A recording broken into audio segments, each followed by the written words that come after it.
John Calvin on Psalm 24, verse 1. The earth is the Lord's and the fulness thereof, the world and they that dwell therein. The earth is the Lord's and everything in it, the world and all who live in it. We will find in many other places the children of Abraham compared with all the rest of mankind, that the free goodness of God, in selecting them from all other nations, and in embracing them with his favor, shine forth the more conspicuously. The object of the beginning of the psalm is to show that the Jews had nothing of themselves which would entitle them to approach nearer or more familiarly to God than the Gentiles. As God by his providence preserves the world, the power of his government is alike extended to all, so that he ought to be worshipped by all, even as he also shows to all men, without exception, the fatherly care he has about them.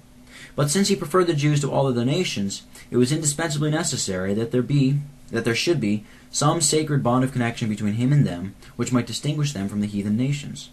By this argument, David invites and exhorts them to holiness.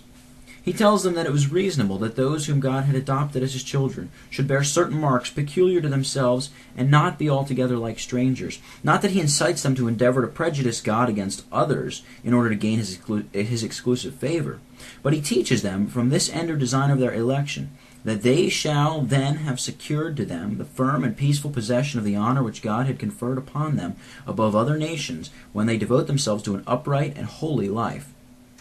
In vain would they have been collected together into a distinct body, as the peculiar people of God, if they did not apply themselves to the cultivation of holiness. In short, the psalmist pronounces God to be the king of the whole world, to let all men know that, even by the law of nature, they are bound to serve him. With respect to the word everything, under it all the riches with which the earth is adorned are comprehended, as well as men themselves, who are the most illustrious ornament and glory to the earth.